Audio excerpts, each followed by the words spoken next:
Hi everybody, I hope this is working. I'll just wait for a little note from the host. It is. Okay, so there you go. Wow, this is incredible. All right, well, welcome to, we'll probably have a few people joining along the way, so hopefully most people will be on time. We've got heaps of people already on, so that's great to see. Welcome to Business South Bank's first virtual professional development session.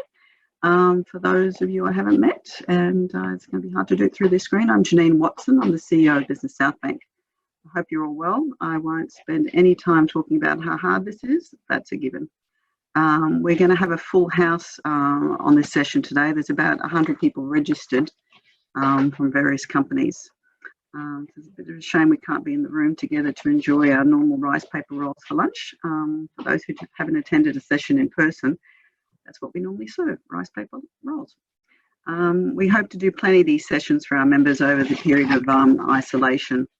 In fact, our next one will be in a fortnight on the 8th of April. The topic for that one will be maintaining perspective in a world gone mad. The magnificent and always calm Kerry Azar will lead us through that one. I think we all need that one.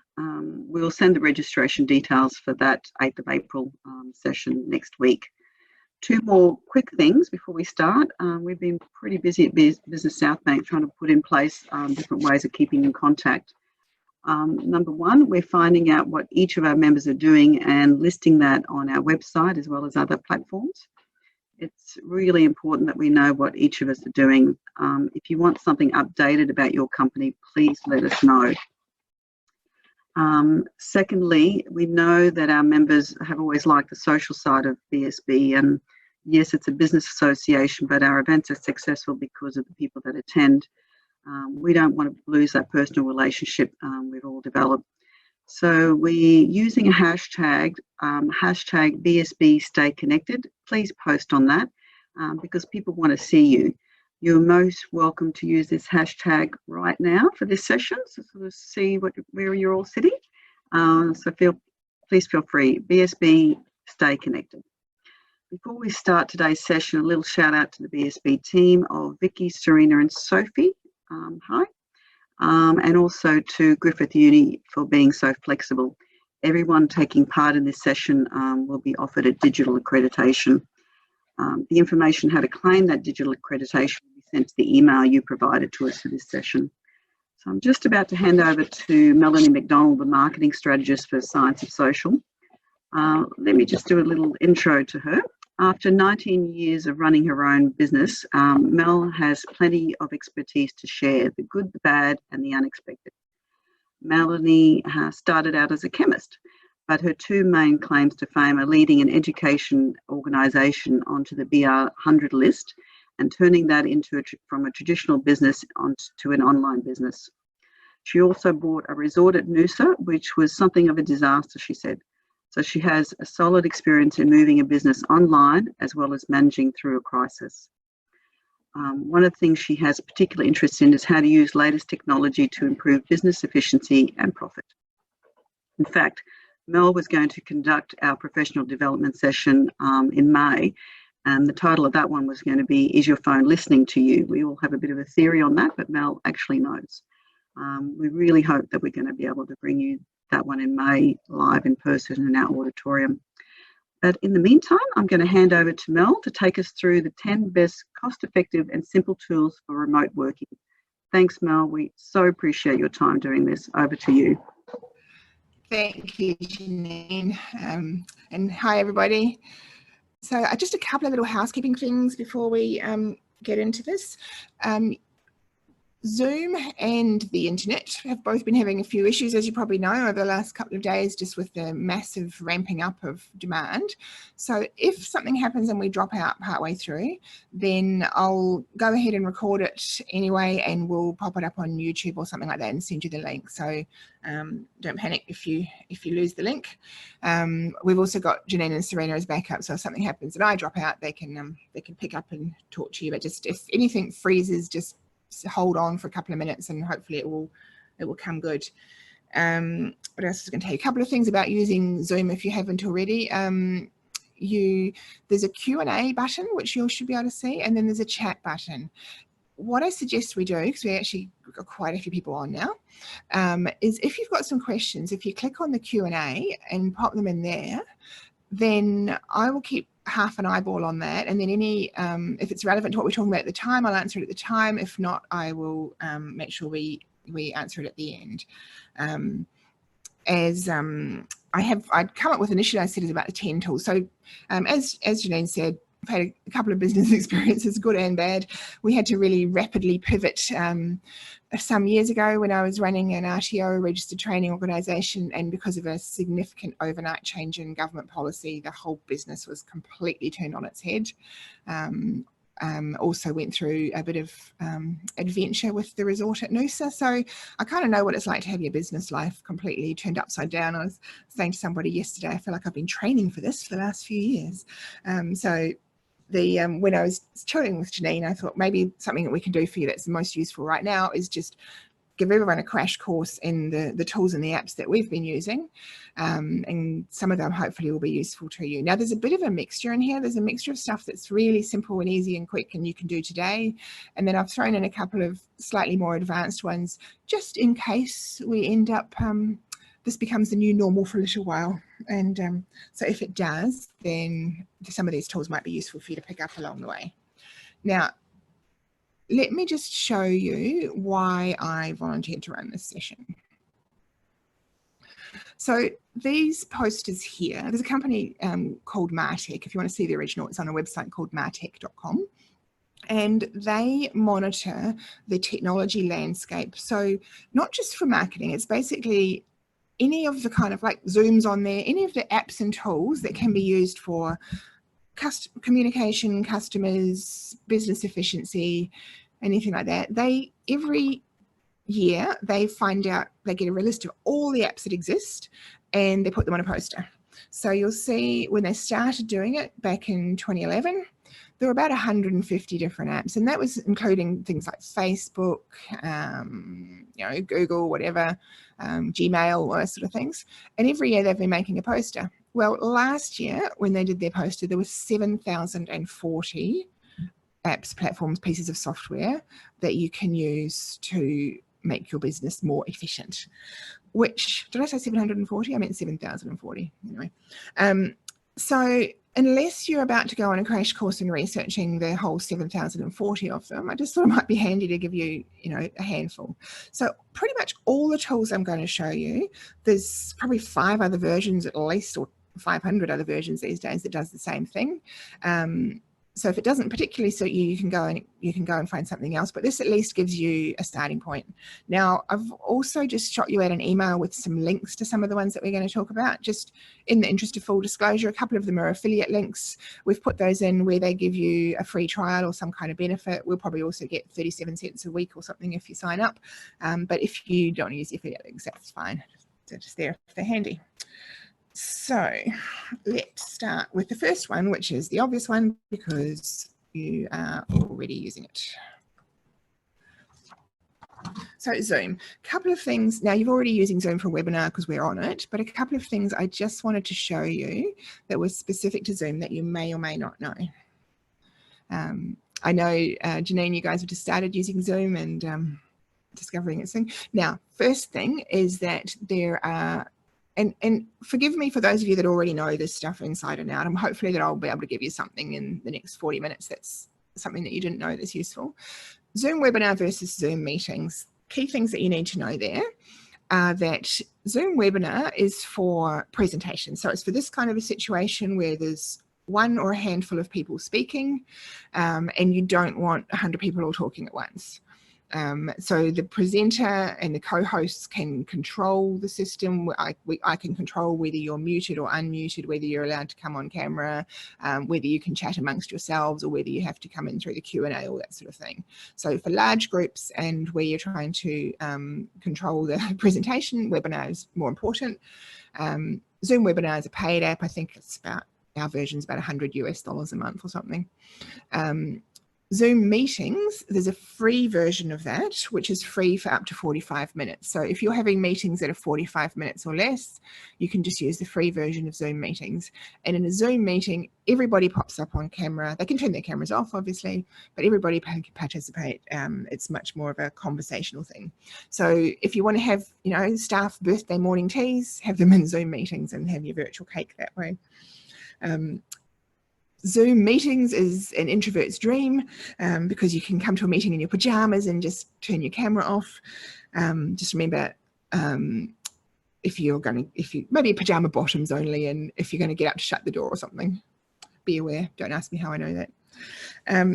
Now, something I was going to tell you though about Zoom meetings that's important and Zoom webinar, you can actually phone in. So if your internet is unreliable or overloaded or you're running out of data, you can actually, in the Zoom webinar invitation, there'll be a phone number that you can, Zoom meeting invitation, there'll be a phone number that you can phone into instead of having to come in through your computer and use your data. So that might be quite important if you're running things for your colleagues where they just need to listen, they don't need to see anything, then just give them the phone number and the meeting number and they can dial in that way. Two key things that you may or may not know. Zoom has a green screen feature. So right now I'm in the office. If you are working from home and if you're sitting on your bed working, or if your children are writing in the background or something, you can actually, if your computer is powerful enough, you can actually, which is most of them, you can actually run a virtual green screen in the background. Now, if your computer hasn't got the oomph for it, you hang up a green sheet and then you've got a green screen. And what that means, let me just quickly show you on the back of my camera. I haven't actually got the green screen feature enabled, but if I did, let's see what will happen. Okay, it's going to mean I'm now in outer space. And I've got, for some reason, a bit of the universe on my forehead. But anyway, if you look at the video of me. So really handy if you want to hide what's going on in the background, which is probably actually quite useful at the moment for people. All right, let me get rid of that. Now, the other very important feature that for some of us is that Zoom has got a beauty filter, which this morning I thought, oh, I'm doing a presentation to 100 people. I better go in and turn on the beauty filter. And I was horrified to find out that it's been on for all this time and this is actually what I look like. But there is a beauty filter in Zoom. You can go in and go into settings and it will get rid of your wrinkles, your spots and whatever and things like that. So for those of you that are worried about being on camera with your colleagues, all is not lost. Okay, lots of other stuff about Zoom, but they have some good training, but those are probably the key things that I thought might be handy immediately. Now, the next one, this is a really cool little thing that a lot of people don't seem to know about. It's called Loom. The website is actually useloom.com, but it's a Chrome plugin. So you know how if you are in an office and you need someone to show you something. So it's like, hey, can you just show me how to do this on our piece of software, or can you come and have a look at this email over my shoulder, or whatever it might be. That's one of the things that you lose when you start working remotely, is that ability to just quickly have a look at what someone else is doing on their computer. And you can set up a Zoom meeting and you can screen share in Zoom and all that sort of stuff, but that's kind of a bit of a hassle sometimes. Now, Loom is just a little Chrome plugin, which looks like that logo that you can see, the red flower thing. And whenever you're on your computer, you can just click on that logo and you can record your screen and or your camera with a voiceover. So you can turn the camera off if you don't want to record yourself, and you just record your screen and you're just clicking around going, see here, if you do this, then you click here, then you click here, then it will work it. It's instant. It's just got a start stop button where you do the recording and you do the voiceover. And then when you hit stop, it gives you a link that you can then forward to the person that you want to show how to do something. We use it a lot. So we've been working remotely. We've only been in this business for just over a year, but even in the previous business, we had quite a few people working remotely, and we're always just sending each other a quick little snippet of a video to go, here's how you do this. Really handy little product. Now, a couple of other things that they're doing at the moment, Loom, good on them, is they've got a free option, which they've always had, which includes a whole bunch of training videos on how to do it. But they also have a pro version, which includes some editing capability. And because of what's going on in the world that we're not mentioning, they are heavily discounting that. So when I say heavily, it's like $5 a month for the pro version for everybody at the moment, or it's free if you're in education. So they have, I think, recognised two things. One is that the world probably needs their product, and the other one is that there's an opportunity now for people to adopt it. And when things go back to normal, there's a business opportunity for them. So really cool little product, pretty much free for everybody. Right, next one. Another one that can be a Chrome plugin, LastPass. There are apparently people in the world still who use the same password for their banking as they do for some of their work software and that they do for their Netflix or something, which I was probably guilty of being one of those until quite recently. And one of the problems with passwords, and one of the particular problems with passwords when you're working remotely and you want to share and you say, hey, what's the password for this? First of all, don't send that on Slack, which I'll explain why shortly. But we're in a situation now where we're using so many apps and so much software. We have logins for everything. And the more businesses have to move quickly to being online, the more we're going to end up with logins. And we really do have to have a different password for every single thing that we do, which means that it becomes impossible to remember them because you need a strong password. And then the next problem becomes, well, how do you record all those? If you just write them down somewhere or you save them all on a Word document, then that's just as bad. So LastPass, again, has a free version, and you can use it as a Chrome plugin, or there's a version that's an app for your phone, or you can just use it through the browser. And what it is a vault that stores all your logins and all your passwords in one very secure vault. And you just have to remember one password, which is the one to get into login to LastPass. So when you are doing something online, you're logging into whatever it is, whether it's your banking, whether it's a work something from your computer, you just hit the little LastPass icon in Chrome, switch it on, put the LastPass password in, and it will automatically populate whatever you're doing with your username and your password. There are people go, oh yeah, but what happens if LastPass gets hacked? It's like, well, the chances of that are probably less than the chances of you getting hacked and all your passwords being password 123. So they have a free option, they have an enterprise option as well. You can also share. The other very important thing with this when you're working remotely is it doesn't just save your passwords, but you can share passwords with other people without telling them what they are. So you go into LastPass and you say, share my Zoom password with Mary. It will send her a little encrypted thing that she can then click on Zoom and log in as you without you actually having to tell her what your password is. It will also share things like secure notes. And it's also got a credit card section where you can save your credit card's details. So if you want one of your colleagues to buy something online and you don't want to be emailing your credit card around the place, you save your credit card into LastPass and then share that with them, and it automatically populates whatever they're buying with that credit card. And the good thing with all of this is that you can revoke all this permission at any time. So if you have an employee leave, rather than having them going to change all your passwords all over the place, you just revoke their LastPass permission to those things, and then they can't get back into anything. There's a mobile phone version too, which I use quite a lot. Now, if people have got questions, just please ask them. Sorry, I'm kind of rattling through this because I know we've got quite a bit to cover. So will LastPass work for a Mac? Danielle has asked. That's a really good question. We don't use Macs. I think so, but I can check. Actually, I'll get my colleague Anthony to check our LastPass account and find out. He's listening. So Anthony, can you find out and let me know?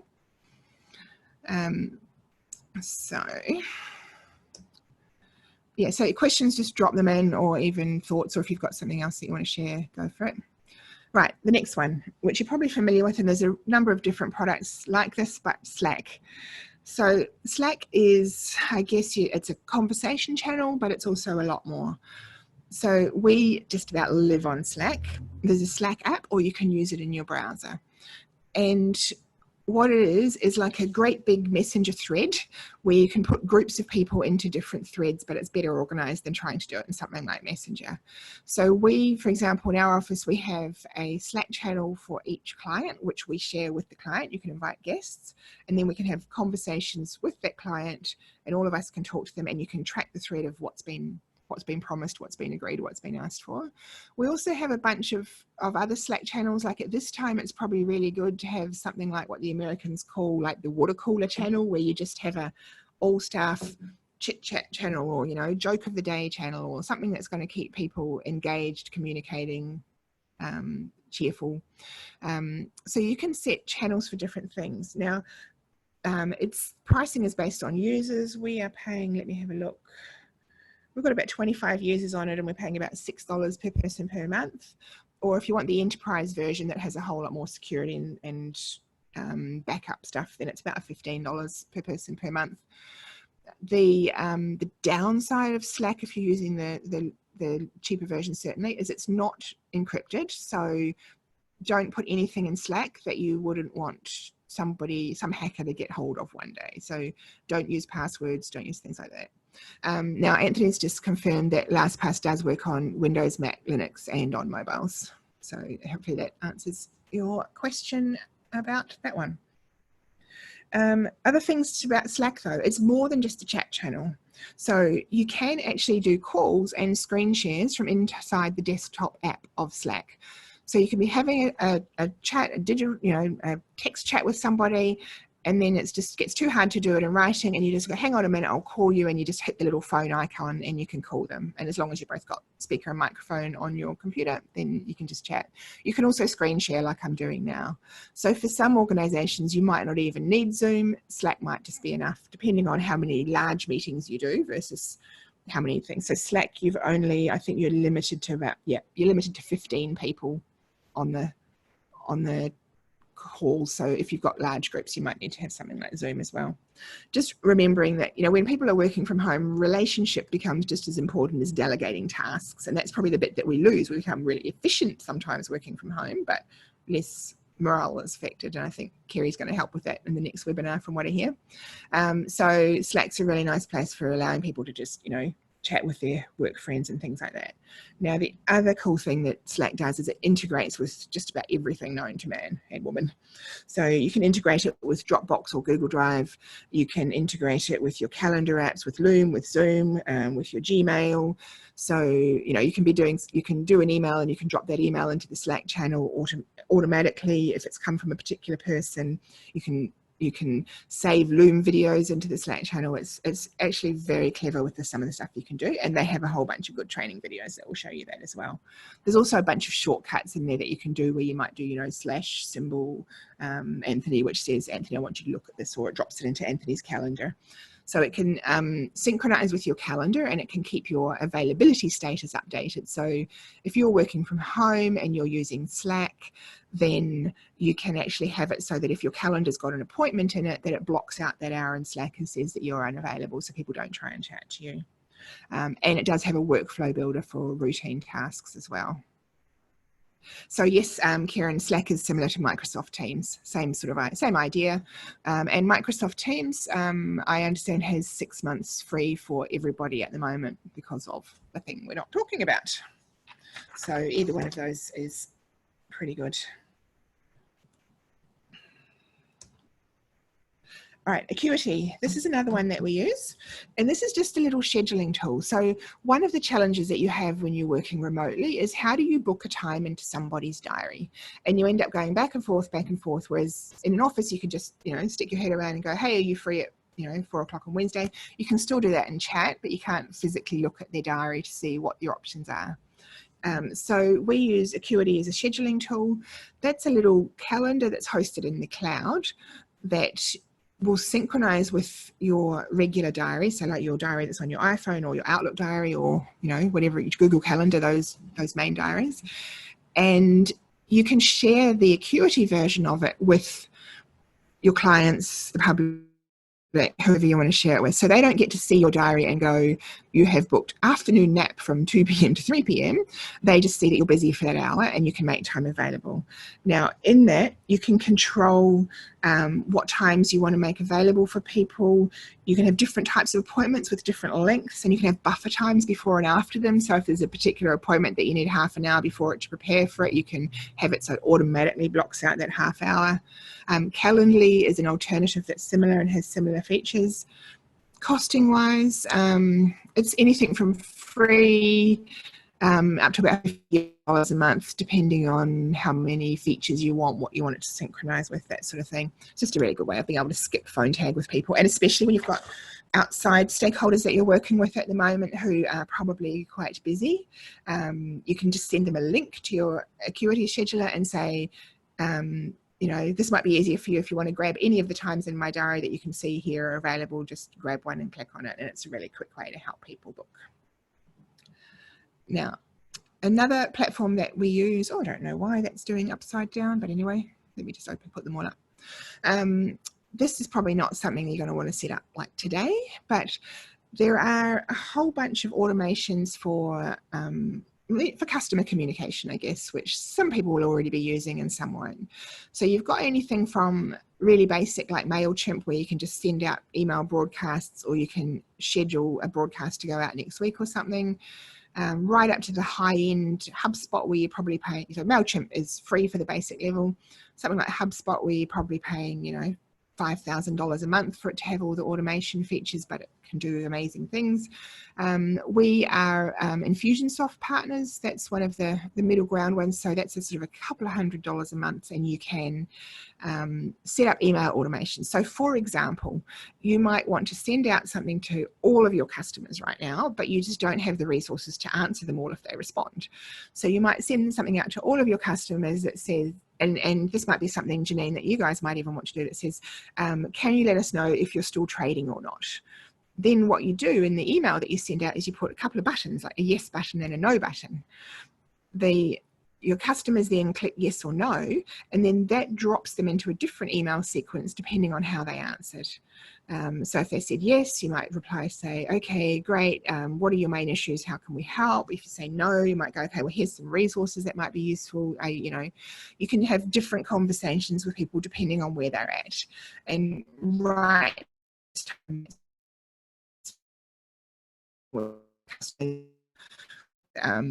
clients, oh, I might have just frozen. Have I frozen? I hope not.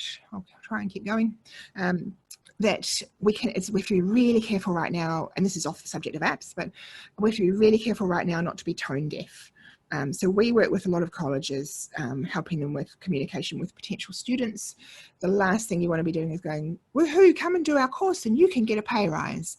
That, you know, incredibly tone deaf, but that's normally what colleges will say for, you know, adult career changer type courses. So if you can drop people in different streams depending on how they're responding to stuff, you're going to reduce the risk that you're really going to upset somebody at the moment. That's probably not a thing you can do right this week, but, you know, new normal, if we're still sitting here working by ourselves in our offices or at home in 6 months' time, might be something you want to think about doing. And that's certainly something we can help you with if you want a hand. I've actually put a free trial 2 weeks for Infusionsoft in that email that I sent out, and our Infusionsoft partner manager just let us know this morning that they're doing a month free for people as well. So there's some options there. MailChimp's completely free. I was just going to mention ManyChat as well. So, that'll do.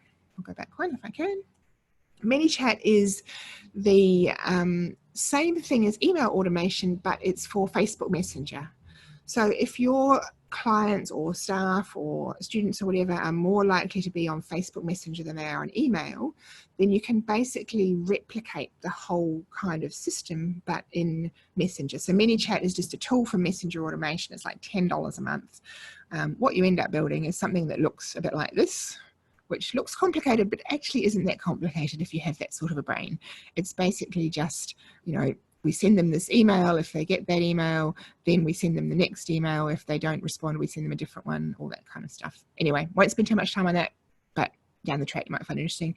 The other thing that I would strongly suggest that you put on your website, if you haven't already got, is some kind of a live chat. Something like Drift is free, but there are some paid ones which are not terribly expensive, or you can, you know, go to Zendesk or something that's really at the high end if you're a bigger organization. I was talking to an organization the other day who actually have turned off their phones because they're getting so many irrational people ringing them and yelling at them at the moment that he's just concerned about the mental health of his staff. And what they're going to do is just go to live chat for support, so that people can still get an instant answer, but it just protects the staff from being yelled at. The last year that I was in business before I started consulting, we got 71% of our people don't want to talk on the phone anymore. And so in terms of continuing in business through this period, then I think chat's going to be a really important way of someone sitting at home, they can't talk, their kids are yelling, their dog's barking, but they can hop on chat and talk to you. Let me just get rid of those.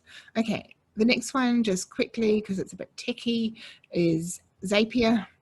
So Zapier is the easiest way to explain Zapier is it's a bridge that will make two different pieces of software, two different apps talk to each other.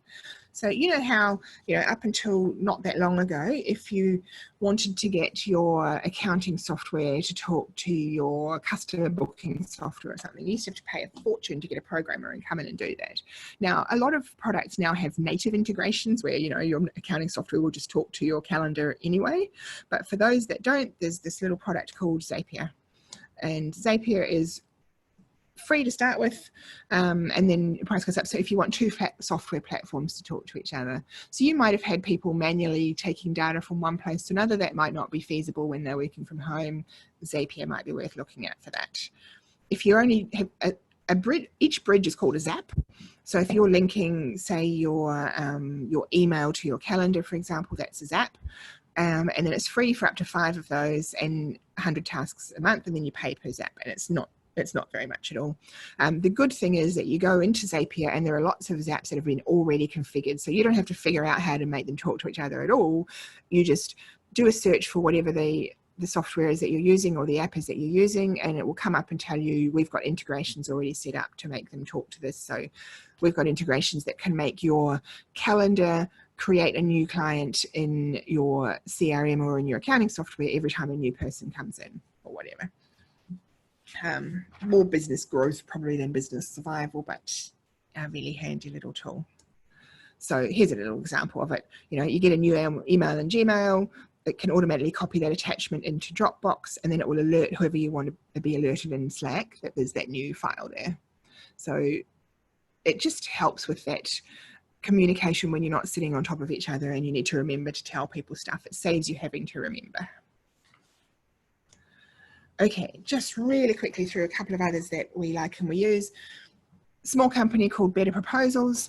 They basically have templates for proposals if you are sending it, and you don't have to, it's called proposals, but basically if you've got any kind of document right now that you need to send out to people and you want to standardize that document, you want it to look nice, and you want to track what they've been opening, what they've been doing, things like that, it's a really handy tool for that. So we tend to use it if we're talking to a new client and we come up with a plan of what we're going to do for them, then we send them that plan using our proposals and Better Proposals. But let me just show you one of the cool things about it.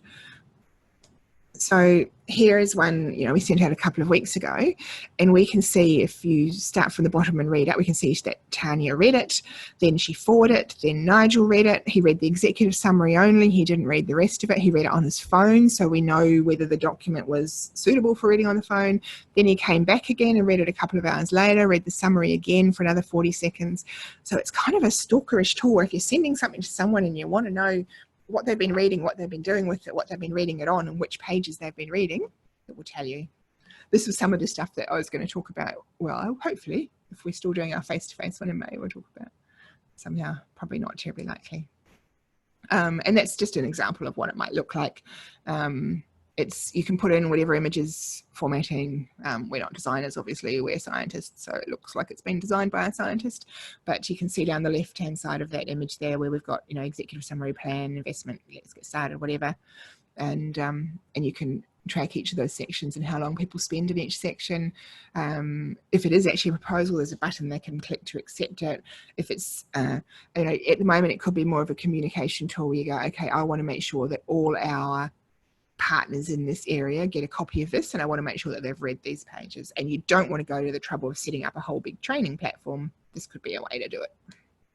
Okay, a couple of other just quick tools. I'm just conscious of the time. Canva. If anyone's not using Canva, you will be pleasantly surprised. Canva is the world's, missing the apostrophe, sorry, world's easiest graphic design platform. An Australian company, it's one of the Australian unicorns. It had $1 billion valuation, not sure what it is this week. But for those of us that are scientists and engineers and still want things to look nice, Canva has is free to start with. You can buy a few premium images if you want to, but it has templates for absolutely everything.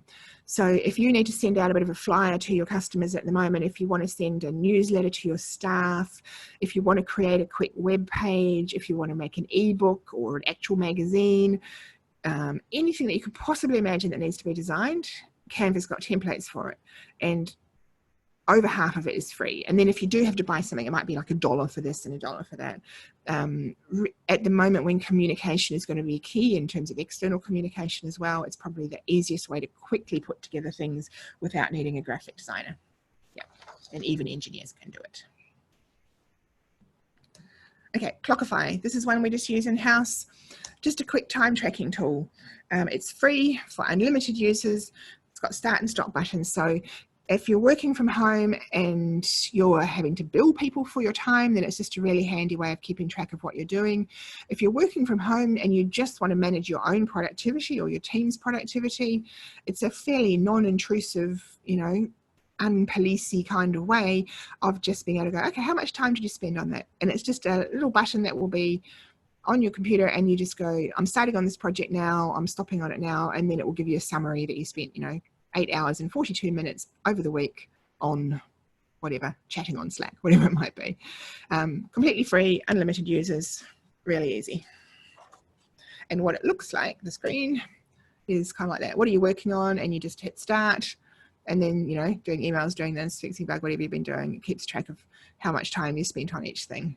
And there's all sorts of management reporting projects. You can set up a project in there and just track how much time you're on that project, all that sort of stuff. Very cool, very easy. Now, that was my 10, but we've got 4 minutes left. So I had just dumped a whole bunch of other things on the screen just to say, and probably haven't got time to explain them all.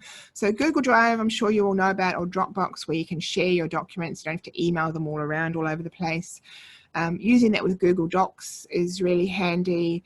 It means that you're not emailing documents around and getting all your versions muddled up. So you're working on them in the cloud. You can download them from the cloud and work on them and put them back up, but you can set up quite a nice file structure on Google Drive or on Dropbox so that people know where to find things. You can replicate. If you were still working off a server, you can replicate what's on your server, basically. Some other working from home tools, microphone, headphones, obviously. One of my clients yesterday had gone to Officeworks and bought a whole bunch of smartphones for $280 each. They look like an iPhone, but they're obviously a copy. And these tripods for about $39, because he's sending all his team to work from home, and a lot of them don't have webcams and they don't have microphones on their computers and all that sort of stuff. And rather than having to go and buy them all new laptops, he's just bought them each a smartphone and a tripod, and they can do all their conference calling and stuff from that. The other thing that he did is he then went to Aldi and bought the really, really cheap SIM cards, which are the Telstra ones that Aldi resells. So, you know, for $5 a month or $20 a month, he can have them connected. So it might be worth thinking about. Another quick thing to think about, if you're going to be using free Wi-Fi anywhere, like if you don't want to admit to your workplace that you don't have Wi-Fi at home and you don't want to use all your data and you're going to go and park outside the council parks or something, then just think about setting up a virtual private network of some sort so that you're not risking stuff on free Wi-Fi. Couple more quick things. Kajabi, Thinkific and Teachable are all really nice, easy to use platforms for online learning. So I think for a lot of us now, we're going to be going, oh, I can't do my business the way I did, but right now I can run some training either for customers or for my staff. Any of those three platforms are really nice and clean for creating courses, modules, uploading videos and contents and stuff like that. So much easier to use than the big stuff that, you know, we used to have to use, like Moodle and things like that, which need quite a lot of skill to actually make it look nice. Related to those, Stripe and Square are two payment gateways. So if you're a smaller business and you've been running with a merchant account, you've had a bank merchant account and that's how people have paid you by FPOS or whatever, and you don't have an internet version of that merchant account and it's quite a lot of work to set it up and quite expensive, you can sign up for free with an account with Stripe or with Square, and you can take payments online for things really, really easily. You don't need to be a programmer, just click on a button. The other just last quick random thought that I had, because we have been working on some of this stuff with some of our clients, is that the cost per 1,000 impressions for running Facebook campaigns right now has fallen through the floor. So we have colleges that have been running, you know, ads to recruit students and paying maybe $40 for every 1,000 people that sees their ad. Right now is probably not the time to be running any Facebook campaigns that are saying, buy my thing, buy my thing. But if you're doing some really targeted kind of Facebook promotions, even if you're just targeting your current customers, and you can upload, as you probably know, you can upload your customer list emails into Facebook and turn that into an audience and just run posts to them, which will drop into their newsfeed.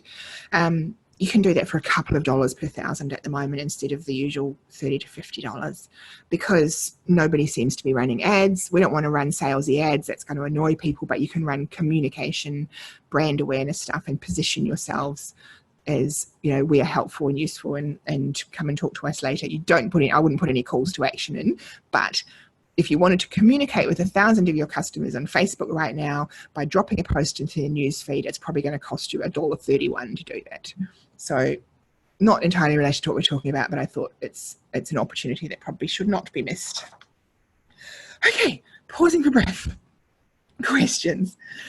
Does anybody have any other questions that they want to pop in the Q&A? I'll just give you guys a minute for questions. Hopefully something of that. I talked really fast, and if I've got my email down the bottom there. I don't know if the phone number is showing up or if I've put it a bit low, but our phone number, our office number, which will be diverting to mobiles, is 3846 5694. But that email address in the bottom corner, if anyone's got any questions and you just want to go, hey, would this work? I'm happy to just have as many chats with people as you need to. Oh, thank you, Karen. That's really nice of you, saying that was an excellent webinar. We're not, you know, we're really, really busy with our current clients at the moment, but we have got time to do quick free answers for people if you need them. I'm more than happy to help. I know what it's like when your business is turned on its head. I know what it's like to quickly have to become a virtual team. So it's like, oh, I'm born for this. Let me help if I can. So Janine, actually we've got a couple of questions. Let me just check those, and then Janine might just see if you want to come back on and say anything before we finish. Thank you, Danielle. That was really nice. And thank you, Christina. All right, Janine, I'll hand back to you if you've got anything you want to add.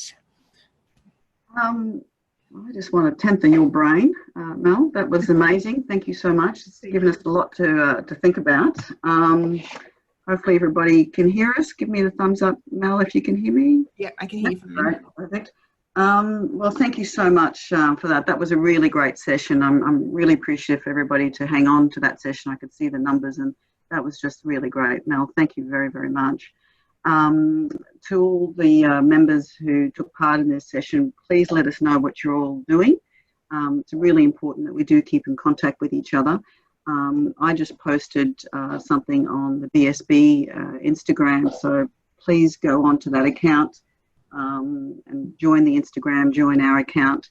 Use that BSB Stay Connected hashtag as often as possible. We really want to see still people in that 4101 community. Let's all pretend that we're still working in our offices. And we'll probably rejoin again on the 8th of April for our next session. Once again, Mel, thank you very much. Everybody feel free to leave the meeting. Thank you. Thank you. Bye-bye.